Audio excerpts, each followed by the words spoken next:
नमस्कार दोस्तों, स्वागत है आप सभी का महिमा भक्ति ब्लॉग चैनल में। तो आज के इस वीडियो में मैं आप सबको एक बहुत ही प्यारी सी कथा सुनाऊंगी। इस कथा में आप जानेंगे कि गाय के किस अंग में कौन से देवी देवताओं का वास है।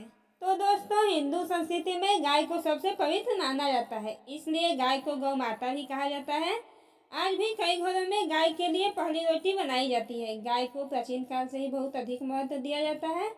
शुरू से ही यह मान्यताएं चली आ रही है कि गौ माता में सभी देवी देवता वास करते हैं, इसलिए गाय को पूजनीय पशु माना जाता है। आप लोगों ने अभी हिंदू पुराणों की फोटो में गाय को देखा होगा कि उनके अंग में कई भगवान वास करते हैं। तो आज हम लोग इसी के बारे में जानेंगे। आज हम लोग जानेंगे कि गौ माता के शरीर के किस अंग में कौन से देवी देवता वास करते हैं। तो दोस्तों, कहा जाता है कि जिस घर में गाय को पाला जाता है वह घर हमेशा सुख शांति से भरी होती है। शास्त्रों के मुताबिक रोज सुबह स्नान करके गौ माता को स्पर्श करने से सभी पाप धुल जाते हैं। वेदों में गाय को बहुत अधिक महत्व दिया गया है और वेदों के मुताबिक गाय में देवताओं का वास होता है। पुराणों के मुताबिक गाय के मुख में चारों वेदों का वास होता है।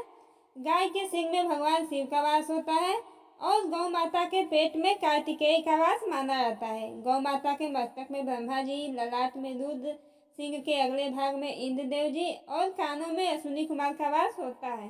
गौ माता की आंखों में सूर्य और चंद्र, दांतों में गरुड़, जीभ में सरस्वती जी का वास होता है। गाय के अपान में सारे तीर्थ और मूत्र के स्थान में गंगा जी, दक्षिण पैर के भाग में वरुण और कुबेर, उत्तर के पैर में महाबली यक्ष, गाय के रोमों में सभी ऋषिगण, गाय के खुरों के पिछले भाग में अप्सरा, मुख के भीतर गंधर्व, नासिका के अग्रभाग में सर्प का वास और गौ माता के गोबर में लक्ष्मी जी का वास होता है। जो व्यक्ति गाय की सेवा एवं पूजा करता है उस पर आने वाले सभी प्रकार की विपदा को गौ माता हर लेती है। ऐसी मान्यता है कि गाय जहाँ विचरा करती है उस जगह सांप बिच्छू नहीं आते हैं। गौ माता के स्तनों में समुद्र का वास होता है। गाय के दूध की बात की जाए तो उसमें स्वर्ण तत्व पाया जाता है जो रोगों की क्षमता को कम करता है।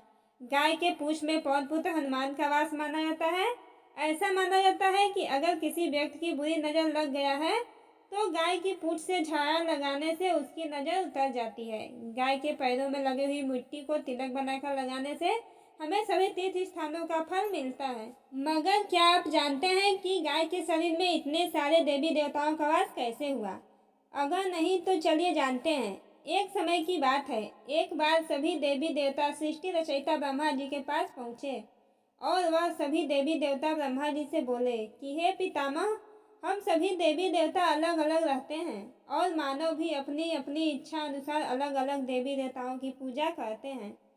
तो इसका एक सुनिश्चित हल निकालिए जिसका मानव जाति को हम सभी देवी देवताओं का फल एक ही समय में मिल जाए और हम लोग को एक सुनिश्चित स्थान में बताइए जहां हम सभी देवी देवता साथ साथ रह सकें। तब फिर ब्रह्मा जी ने उन सभी देवताओं से कहा, आप सभी देवी देवता गाय में विराजमान हो जाइए, क्योंकि इससे बड़ा उत्तम पशु इस संसार में और कोई नहीं होगा और मानव जाति के लिए गाय सभी देवी देवताओं के समान ही होगा और उसकी सेवा करने से उनकी संपूर्ण इच्छाएं पूरी हो जाएंगी और सभी देवताओं का फल भी उन मानवों को मिलेगा। इसलिए जो व्यक्ति प्रेम भाव से गाय की सेवा करेगा उससे बड़ा भाग्यशाली और कोई नहीं होगा। इसलिए गाय की सेवा करने से लौकिक एवं परलौकिक दोनों सुखों की प्राप्ति होती है। ब्रह्मांड पुराण, महाभारत, स्कंद पुराण, इन पुराणों में गाय का विस्तृत वर्णन किया गया है जिनमें इसकी महत्वता के बारे में बताया गया है और मान्यता है कि जिस स्थान पर गाय का समूह बैठती है उस स्थान पर से पाप एवं नकारात्मक शक्तियां नष्ट हो जाती हैं। तीर्थों में स्नान एवं दान पुण्य करने से, ब्राह्मणों को भोजन कराने से, व्रत उपवास आदि कराने से जो फल मिलता है वो फल सिर्फ गाय की सेवा करने से ही मिल जाती है।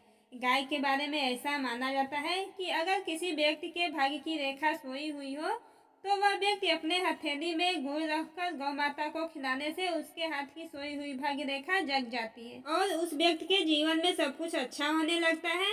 और ऐसा कहा जाता है कि गाय को कभी भी मारना पीटना नहीं चाहिए। ऐसा करने वाला व्यक्ति अपनी माता को मारने के समान पाप भोगता है और वह नरकगामी होता है। और जो व्यक्ति गाय की सच्चे मन से सेवा करता है वह सभी सुखों को प्राप्त करके स्वर्गलोक को जाता है और यह भी कहा जाता है कि उसका जन्म एक अच्छे परिवार में होता है। तो दोस्तों, हमारी ये जानकारी यहीं तक थी। आपको हमारी जानकारी अच्छी लगे तो वीडियो को लाइक करके चैनल को सब्सक्राइब जरूर कीजिएगा।